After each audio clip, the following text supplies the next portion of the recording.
Okay, we are live. We are live. We are live. Uh,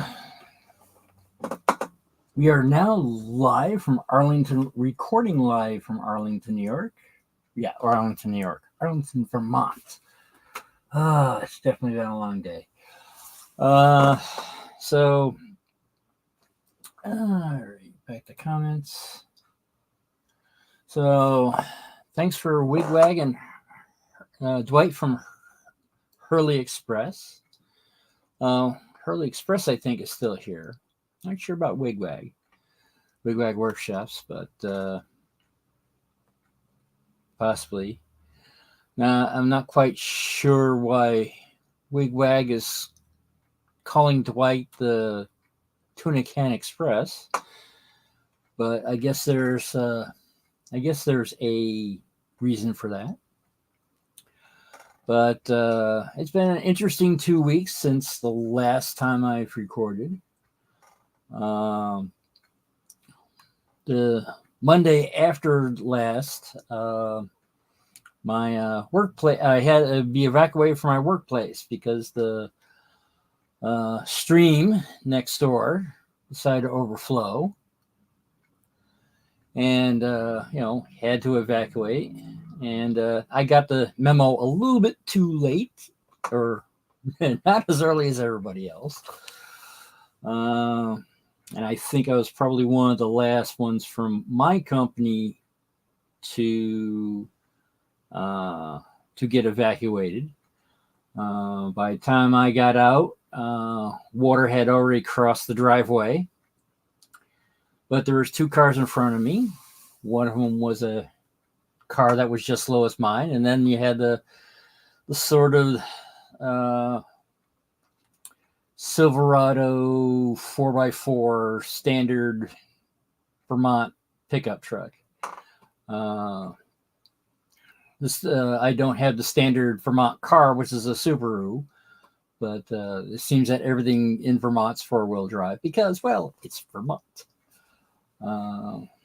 So from there, and the thing is that where the road was is that it took a 90-degree left, and then a 90-degree right. Before we got to the 90-degree right, which was above the water at that point, my thought process, well, if they can go through, I can go through. About 20 feet from getting out of the water, the first car stalled. The pickup truck went upside, the windows went down. I'm assuming they're talking. Truck comes back up and was getting ready to push the first car out. And then I'm hearing percolating, which my thought was, wait a minute, the water is now hitting my exhaust. I need to go. So basically, hit the gas, pop the clutch, which the clutch is a little worn, and it's like, hello, Anfield. Thank you for coming in. You caught me in the middle of my story. And basically, I passed them on the right, which you probably shouldn't be doing. But the thing is, I'm just like, I just need to get out of here, And so what I did is that, passed them on the right, got out of the water, just kept on going until I got home. During the day, I was thinking, it says, well, there is a creek called the Battenkill. It's like if that overflowed, it's like, wait, there's out of my workplace, there's 3 places that I need, that I would have to cross it. It's like there's where the location of where I work, I have to cross the Battenkill no matter what. So if the Battenkill overflows, it's like I can't do anything. But the Battenkill did not overflow that day. It got really, really deep the next day because everything was, going downstream. By that time, I don't know the name of the stream that's next to my workplace, but that apparently it's the third time since they've been there that it's overflowed. It did get into the building, but it didn't get into the building I work in. It took them took about a week and a half to air out the offices because the offices have carpets.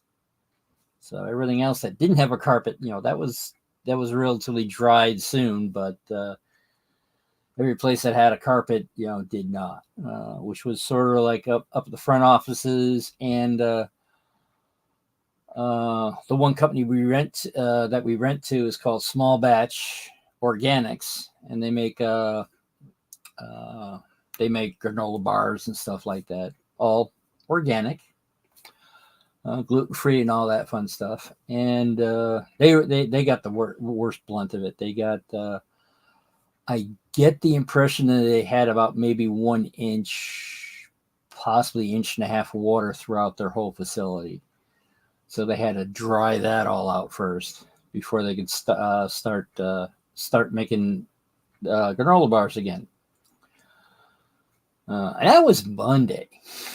The whole week was sort of. By the time Thursday rolled around, I work a 10-hour shift, but for 4 days. So after the fourth day, beginning my three-day weekend, I should have uploaded the pictures on the computer. I got it on the phone, but not on the computer. We had the major windstorms. I went home, parked the car, decided to take a nap, woke back up, and so it's still bright out. So I decided to open up the blinds that are behind the camera, just to watch the wind, the trees blow and all that. And upon opening up the blinds, I see a branch of a tree right next to my car. I'm like, wow, that almost hit the car. And it was still massively raining out. So I turned around and said, just out of curiosity, how close did it get to hit the car? All right. Well, thank you very much. I do have a plan of actually doing model train stuff. But thank you for coming in, Anfield. But from there, I wound up walking up to the car and all that to find out that the tree did hit the car. Apparently, it hit directly onto the windshield. And as it's coming down, hitting the windshield, goes underneath the windshield wipers. And then eventually stops and then goes over the roof, over the back of the car, and then lands next to the car. And at first I was trying to figure out where it actually hit because, there's no massive dent where it is and all that. And eventually I figured out that it hit directly onto the windshield. Hence why it was underneath the windshield wiper. However, the next day when I went and cleaned everything up, and moved stuff, and one of my neighbors helped move the branch and stuff like that. When I was picking the stuff off the windshield, it was crumbling in my hand. It was so dead and so dry, it was disintegrating while it was, hitting into the windshield. The other end of the branch was not so dead, not so light, not so crumbly. So it wound up leaving a massive dent. Small dent in the roof, but a massive dent right on the rear quarter panel. And thankfully, not a single piece of glass broke. Not the windshield, not the rear quarter panel, not the rear windshield, the rear glass. It just happened to hit right in between the front part. It was all disintegrating and all that because it didn't damage the windshield, And then when it rolled off the back, it went between the rear glass and the rear quarter panel glass, like right straight in between it. And the only thing that it did, it actually like moved the rear tail light a little bit. That's about it. So yeah, my car has more dents in it. Whoop-de-doo. A couple of days after going through the water, it had the brakes started squealing like crazy, but then eventually went away. Then the next week, we're cleaning up and all that fun stuff. Then the car, now the air conditioning has decided to go, nah, not going to work. And at first I thought it was like dead. It just stopped. And it's like, all right, it's dead. But then I wound up, just out of curiosity, turning it on just to see if it turns on. And it's like, yeah, no, it's not working. And then that one time I turned it on and it turned on. It turned on. It's like blowing cold air. And I'm like, oh, I guess it is working. However, it's now intermittent. It's works every now and then. It's not a very consistent thing. So it's like, well, I know what's not, so my assumption is that there's something wrong with the controls that doesn't kick it on. I don't know. It could be everything from either a relay or a clutch or something, but something's not working right. But it's one of those things I haven't had air conditioning before, so roll down the windows and go from there. Then this morning, going to services, all of a sudden, the check engine light going on. It's like, oh, great. So it's like, yeah, this car has over 200,000 miles on it. It's not designed to go through water. So it was not happy this morning. I would have to say after a $30 air filter, which the old air filter looked gray. The new one's, like a very bright white, it's like almost white like this and all that. But the air filter I took out was pretty much gray. And I'll probably have to blame the Canadians for that because of the Quebec wildfires. But new filter, it's now, it's not performing like it was before, but I'm surprised actually when I was taking it off, seeing how much maple leaves got into the thing. It's like, how did maple leaves go down, not up? So not quite sure what that is, but hopefully that takes care of that for a while. But I am starting to get more serious on looking for another vehicle. I've got to basically go to the bank and have them take a hard look at a very hard look at my finances and all that to see if I can actually afford another vehicle. I'm hoping for a new vehicle, but I'm not quite sure if I can actually swing that.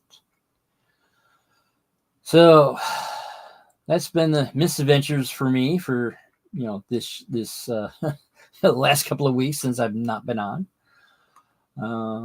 But enough of that. I guess I'll switch over to the settings. Change camera. You got the right camera? Yes, we got the right camera. So I guess we'll start off. Hey, there's a fly. All right. The spiders are not doing their job.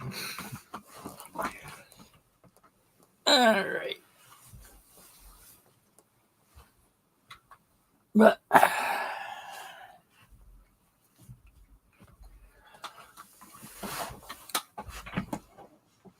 all right, I have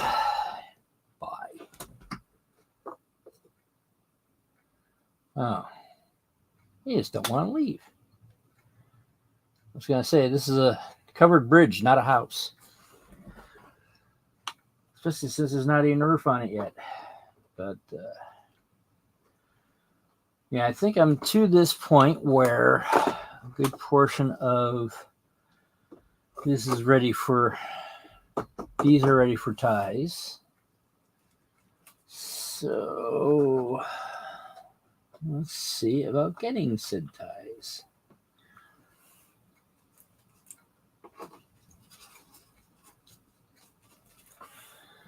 But, well, those are my misadventures for the past couple of weeks. What are the misadventures that everyone else has been having?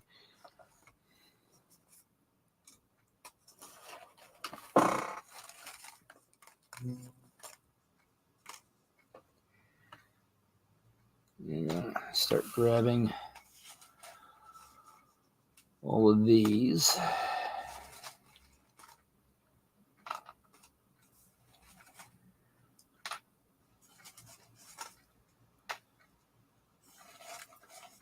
I should find my normal the rest of my ties and all that, and cut them to size, and add the appropriate colors.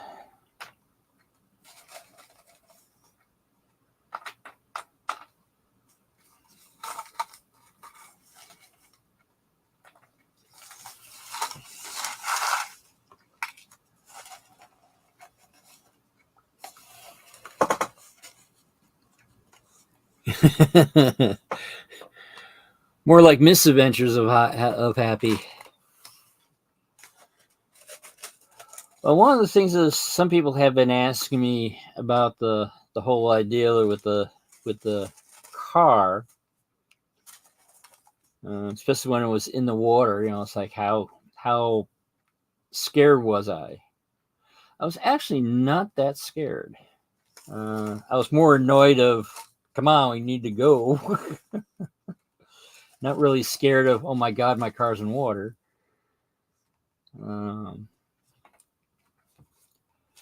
But I would have to say the car has been very good for me. It's an 09 Honda Fit. I'm its second owner. At least second owner. I don't know how many owners were before me. That looks like it might be the last of the...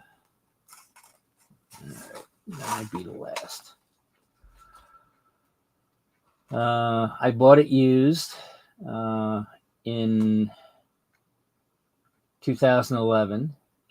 So my assumption is that it was a lease car, and it was at the end of the lease they sold the car back, and well, not sold the car back, gave the car back, because it's basically they only rented it. And then from there, I wound up with it. So I'm assuming I am the second owner of it. And I usually, when I buy a car, I usually drive, basically when I buy a car, I'm usually the last owner of it. Because I keep on driving a car until, well, it's, until it gets to a point where it's like, okay, this car's not going to be able to go any farther. But that's something I probably should have done beforehand, was actually grab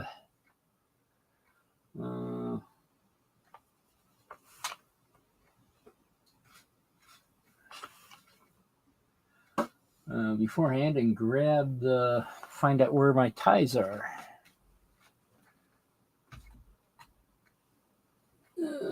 Ties.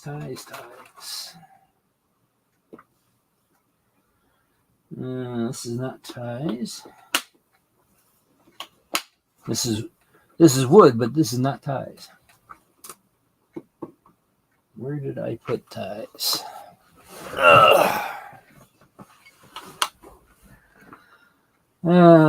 Yay. As the second section crew says, it's like the what the production value of the places. Yay. All right. Well, hello there, Dan. Thank you for coming in.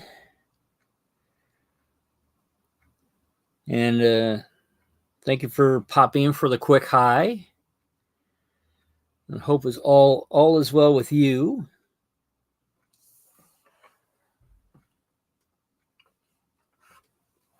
Of course, the question I have of you've been doing anything with your YouTube channel? YouTube has not shown anything from you lately. No, you don't.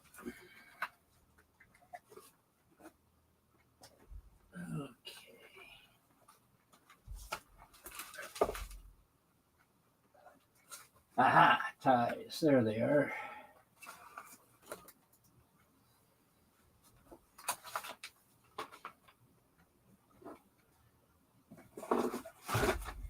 All right. Turnout ties. Reason why I got turnout ties is because since this is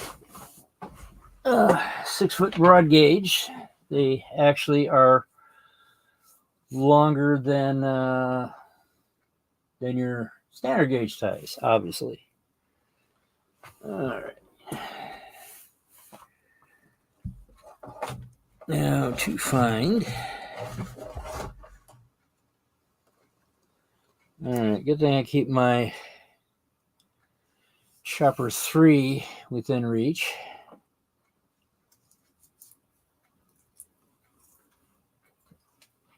All right, I might have to move things around a bit.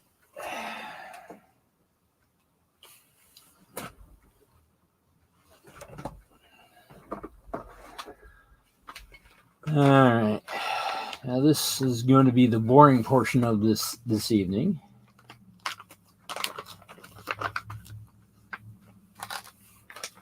Because cutting ties is a lot of ad nauseum.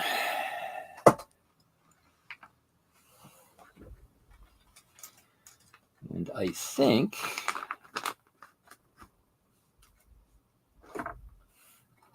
let's double check. I think these might be the. I haven't changed the length on this time, so now I'm not quite sure how many I need, but we'll just keep on plugging along until we ran out. Let's see. Put that away. And we'll go this way. We'll put the completed ties on in this. Put the instructions over here on top of the actual setup. We'll put that there. And on to the boring part.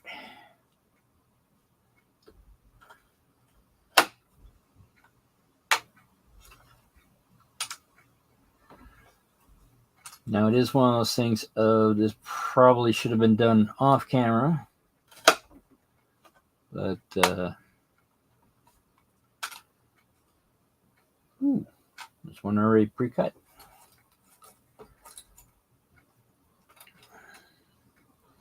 Now there have been times I've tried like doing multiples at a time and finding out that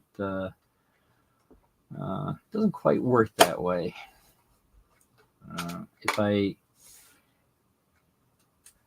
If you wind up putting like 2 at a time, it winds up being much harder to cut.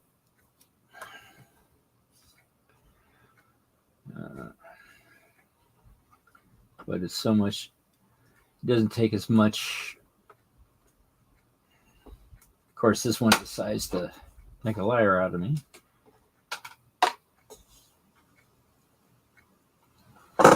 Oh, hello there, Joe Rader. Thank you for coming in. Yeah, you missed the exciting misadventures of between this broadcast and the last one. It was a had nothing to do with railroading. It was more uh, personal stuff, and had to do with well, the first part had to do with the weather that we had here. Actually, the second part I think was also had to do with the weather. But that's one thing about with doing model trains. You sort of control what weather you want. It's usually nice weather. I have seen some model railroads where they turn around and have like stormy skies and stuff like that. And I've seen some N scale modules where they actually have tornadoes and sort of or more of a imagination and all that. But I have seen there was this one video I remember seeing. It was called tornadoes versus trains versus tornadoes, or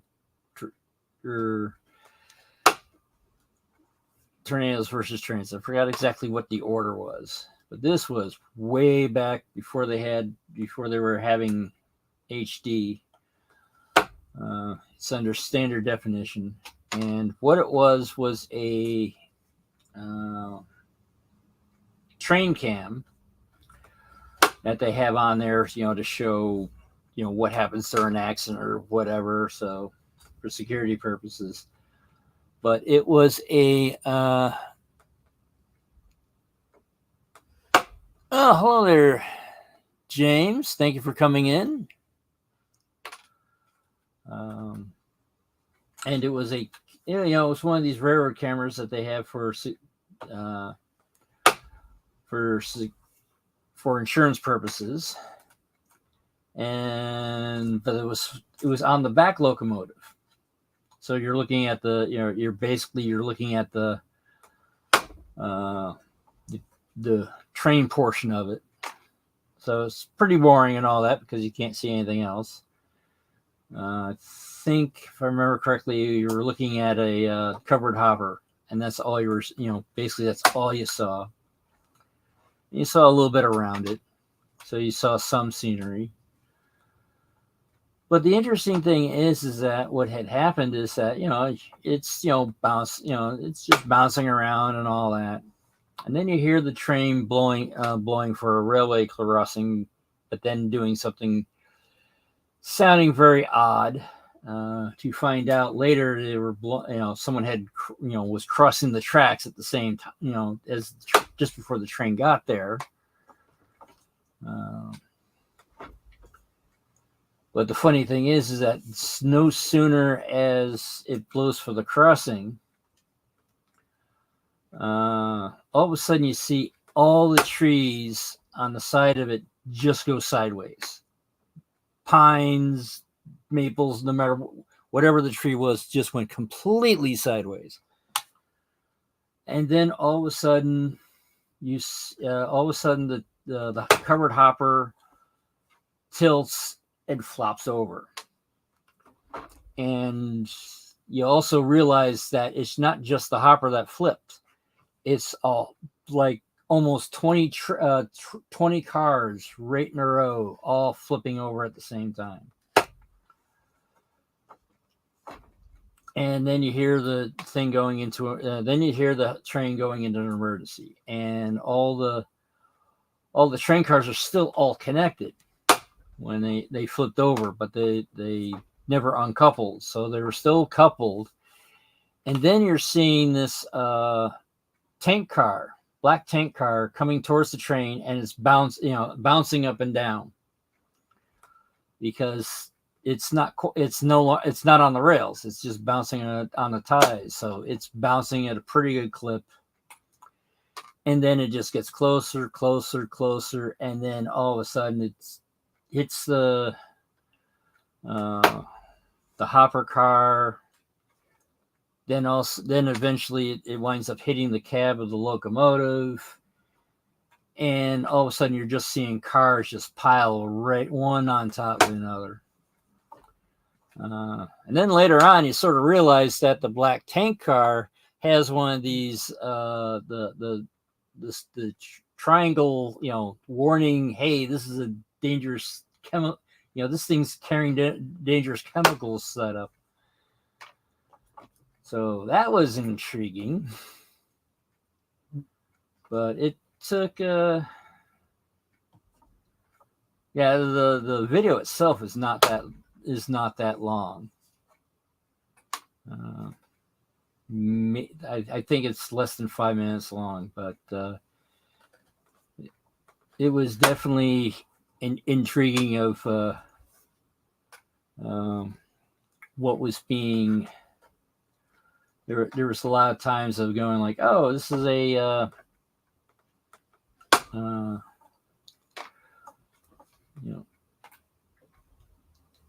it's like what can take out a train, and then all of a sudden it's like, Mother Nature.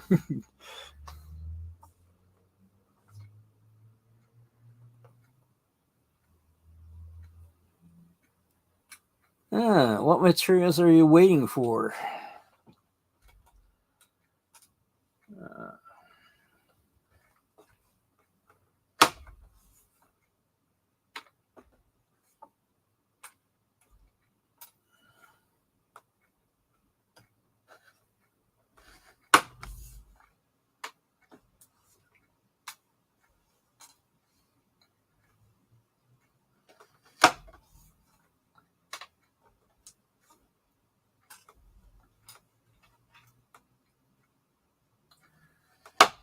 All right.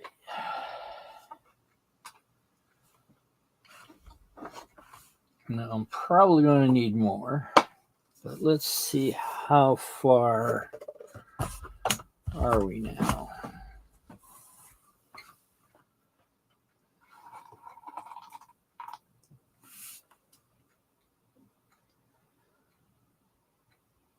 Sort of give a rough estimate on how many I have to go.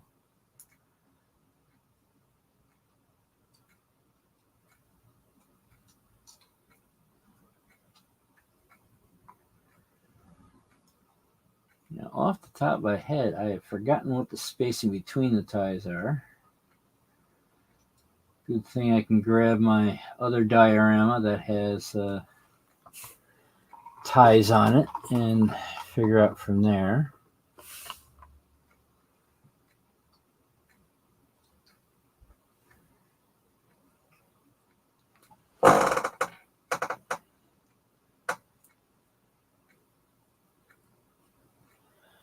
Wigwag has returned. Cabinet grade plywood. Yeah,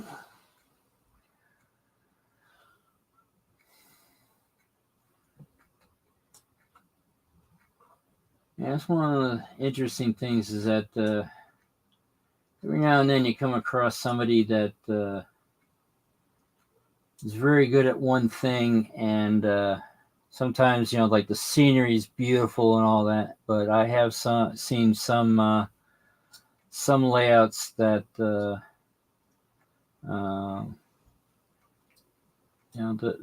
joke is that they don't build benchwork, they build cabinetry.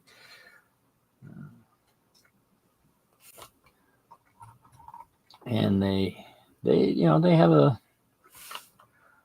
the entire everything is just built to a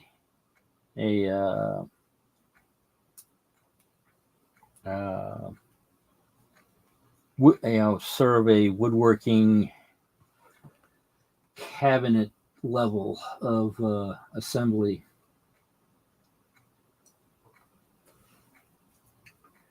Those are the ones where that you don't have to worry about the benchwork moving and all that. Now the scenery and everything else might not be top notch, but usually everything else is. All right, so that's that.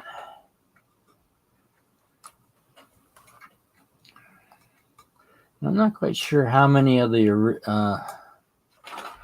I pull these out to reuse them, but I don't know if they're, taking all the glue off might be more, might be more of a challenge than not. So I might not reuse those ties.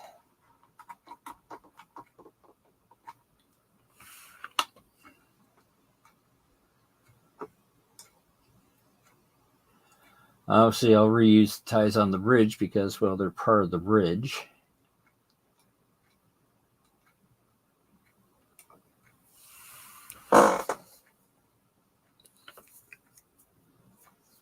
Build it correct the first time. Well, that's the challenge sometimes with the newer people who are getting in this the first time, is that they might not know how to build it right the first time. That's one of the things that why I do dioramas, because I'm, one, I'm doing things that I don't normally do, or I can't put on the layout. I mean, it's like my layout right now does not have the ability to have does not have the ability to have bridges and stuff. So that's why I'm doing these dioramas, so I can play around with water features and etc. I might be able to put like small little streams, like, this wide or something like that, but nothing wide enough that takes up a over a foot long. But that's one of another thing is that practice is a very important part of the process. All the even Ken Patterson, if you look on how he originally got in, his layout, that from what I understand, he's in the process of rebuilding his layout, because he built his layout basically to be one massive diorama for specifically for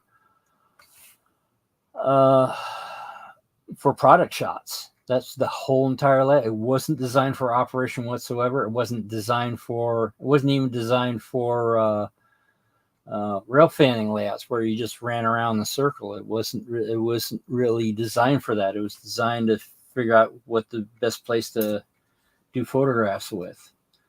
But I guess now he wants to do operation, and it's like going, crap, I need to actually rebuild the entire layout because it's not designed for operation. And so now he's redesigning it so it can be used for operation and product photos and stuff like that. Yeah, there is a lot of help on YouTube, but I would have to say, James, that you can watch all the videos you want, but until you actually build something, it's the difference between having knowledge and I don't want to say wisdom. It's not quite right. I want to say muscle memory. Because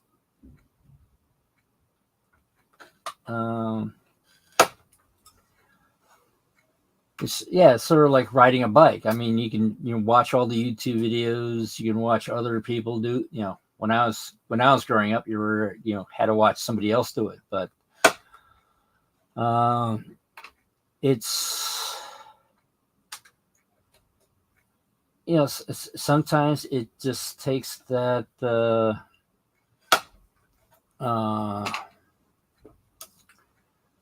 it requires the internal muscle memory to work properly. And there's some, most people get it, but some people might have a harder time getting it than others. And that doesn't include what their style is. Style, resources. There's many different factors that come in. Yes, you learn by doing. And you make a lot of mistakes on the way. Take, for instance, this diorama I'm redoing. Didn't realize it at the time, but I made the mistake of, I painted everything brown. And then I said, I'll paint, where the grass is green and all that. But unfortunately, that winds up, it didn't quite look right. So that's why I'm keeping the brown undercoating and all that, because that's when I happen to realize, like, wait a minute, when you look underneath grass, it's brown, or whatever the local dirt color is. It is not green. So that's why I'm, I was redoing this to make it the same size as the other dioramas that I have, but also to sort of see if I can correct the mistake of what I did before. But and see how well I can blend an old portion with a new portion, because of that's also a skill that you have to sort of kind of learn. It's like sometimes you can make it all nice and great the first time around and all that, but if you have to do like a repair or something like that, trying to get it so that repair blends in and it's not noticeable, that I'm thinking that might be a different scale set in itself.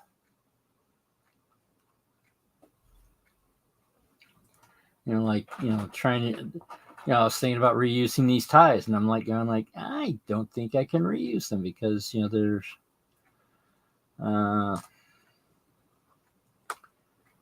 it's one of those things of, I don't want them to go to waste, but at the same time, can I reuse them? And the more I look at it, is the more the answer I'm coming up with is no.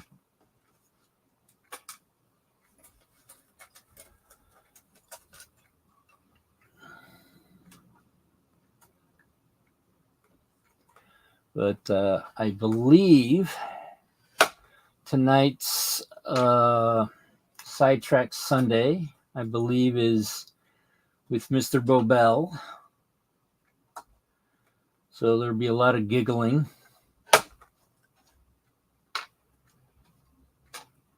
And a lot of, oh my God, we didn't, oh no, we're going that direction. So.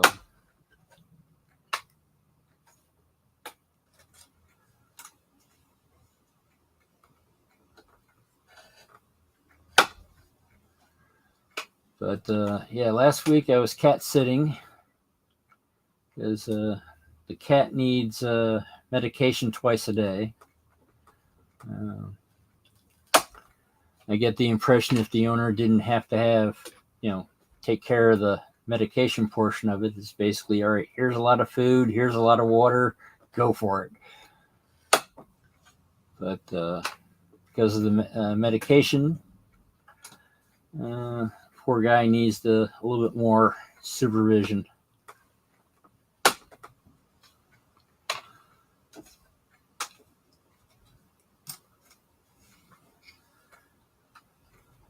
And probably one of these things of, after getting this diorama done, should actually work on my railroad itself.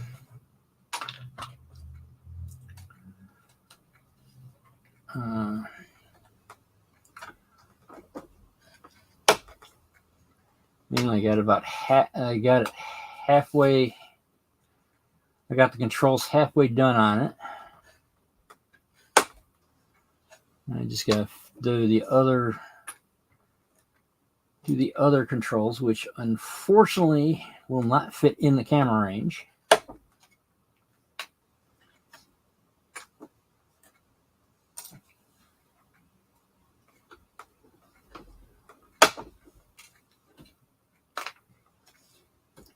But my controls are, this is how my controls are set up. It's a single pole, double pole switch, which I drilled a hole through it so I could put a nail through it, and took a piece of hardwood molding, cut that, and there's 2 holes in that, one for the nail and the other for a bamboo stick. And then on this end, it's a hardwood wooden knob, basically. One thing I have to do is sort of like cut off the sides, because this goes recessed into a hole when it's the board is here. But the thing is that this is recessed, so when it's thrown towards you, it pops out.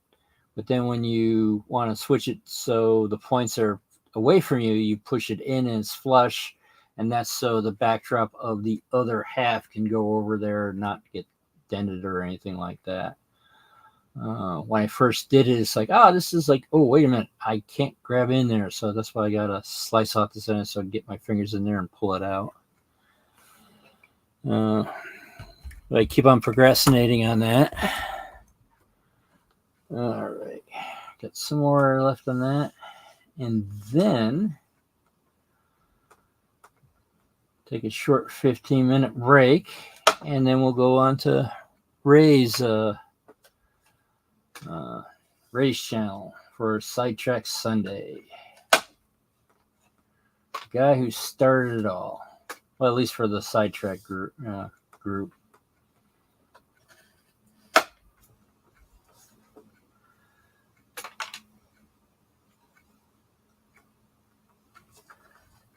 Yeah, from my understanding, Ray started it, and I think it was John that approached him to do a second Sunday.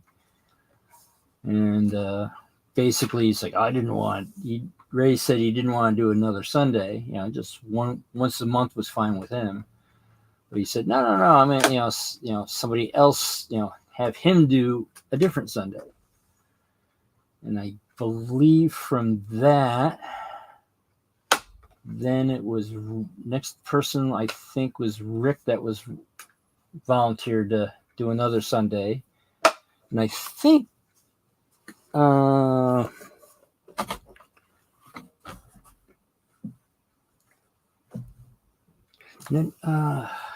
getting it mixed. I'm getting the history mixed up because I forgot about Jason. I forgot when I forgot when he joined the group, because I think Rick was the last of the original group.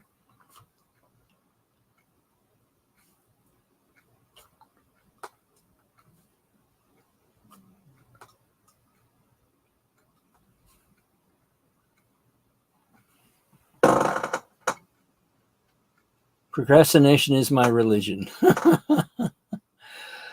Hello there, Mystic.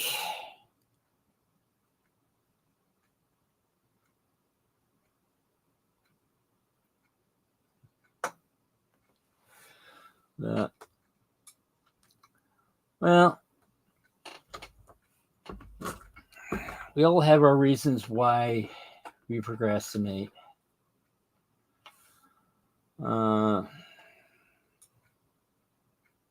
Some wise souls actually understand why they procrastinate. If they realize that they have a fear of something, they don't want to be, X, Y, Z, and that's why they don't want to do it.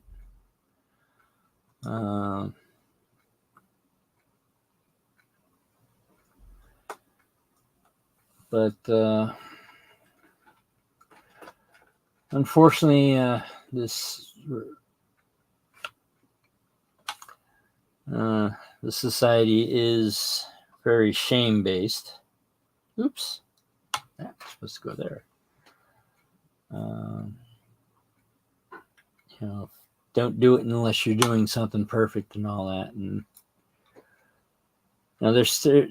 I have been getting to see that when somebody does something, I look at it going like, okay, this is way too. This YouTube video is way too pristine. Too much edited out or something like that, where it's like it's not giving a full picture. There's something too Hollywood about it. And especially you got one of these ones that are, where they got the ones for travel and all that, where I know a couple, it's like, oh, they were on this very expensive solar yacht and something like that. And it's like, like, oh, it's like, it's pretty cool and all that, but it's like, it's all, you could tell that, when they have a criticism that something's not right or something like that, they're like, yeah, they don't really want to say it because, they know that they're being paid by the company to promote it and all that. So they don't really, they want to, they want to be quote authentic, but they come up with this is not quite right because of XYZ, but it's like something like extremely minor.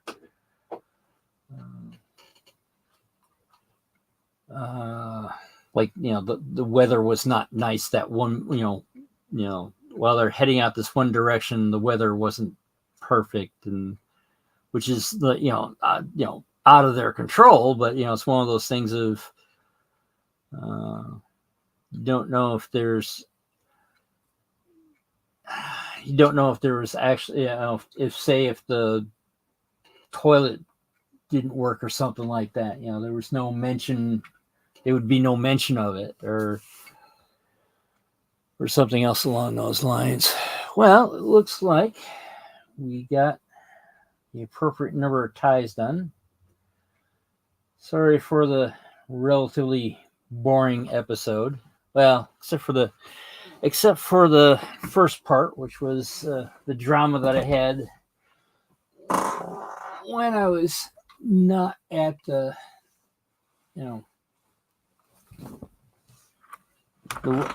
the drama of the weather for this week. All right. Now let's switch over back to cameras, True Vision. We are here. All right, close that out.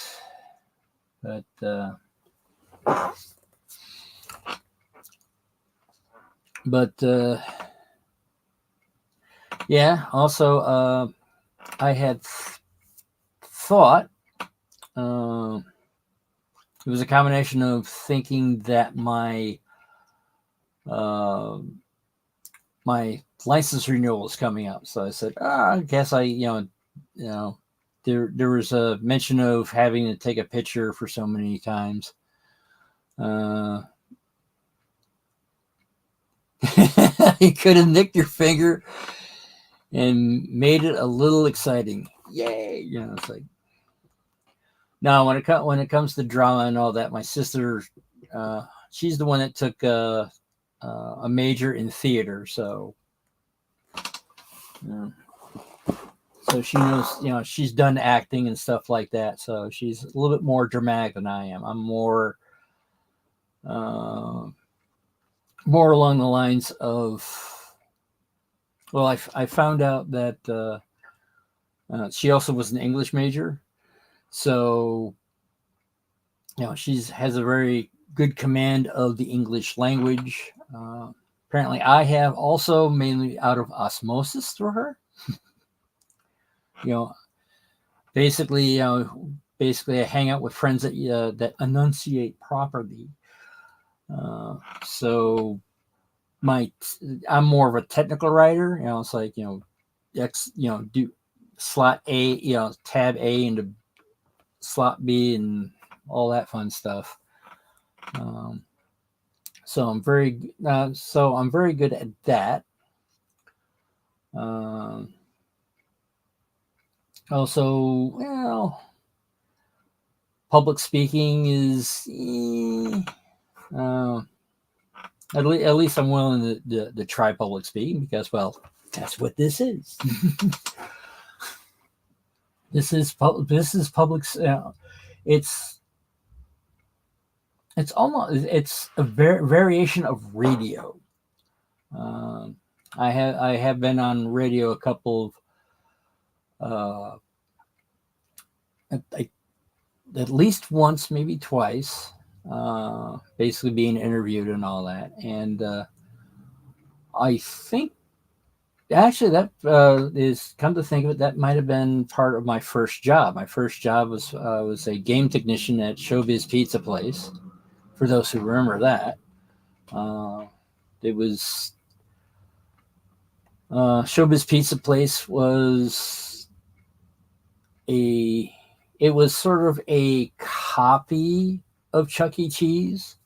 But then I guess when things went south for both companies, Showbiz bought Chuck E. Cheese and then reinvented themselves as Chuck E. Cheese. So the Chuck E. Cheese brand survived, but it's the Showbiz Pizza Time restaurant management that survived.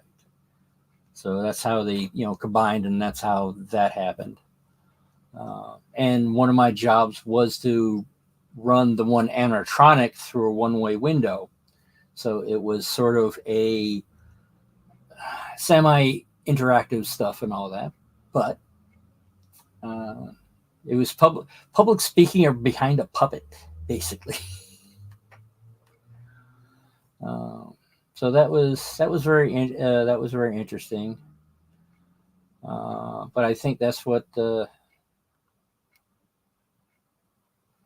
I think that's why I'm not as nervous in front of people as a lot of people are, because there's been, um, from my understanding, the people have a higher fear of, let's see, a higher, yes, thank you, I didn't cut my finger. uh, what was it now? Statistically, people are more afraid of public speaking than of death.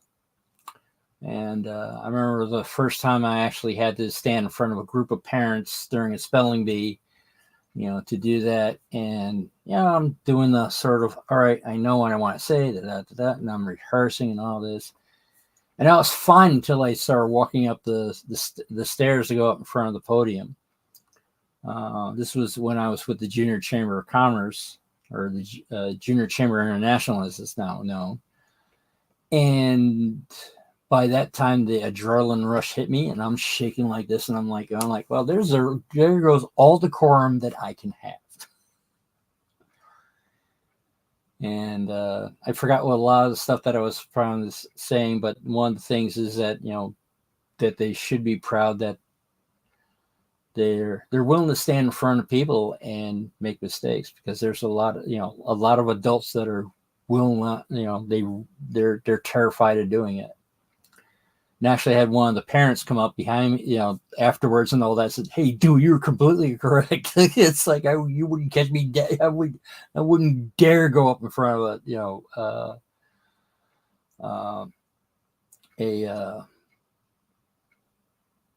in front, public speaking.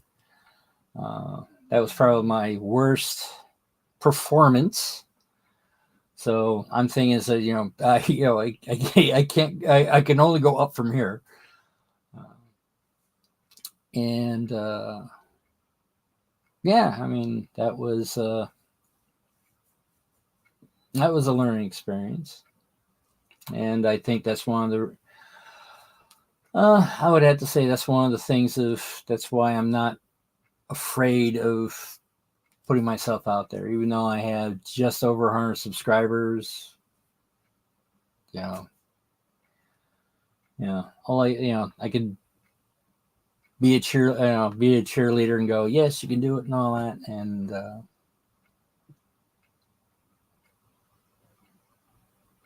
that's very much about it. Well, it is now 7:46, so I better, log off now, and so people can do what they need to do before Sidetrack Sunday, which is going to be on Ray Bobale's channel. So, everyone, I believe the world needs more love. So find your passion, add some silliness to it, and spread it around. Goodbye.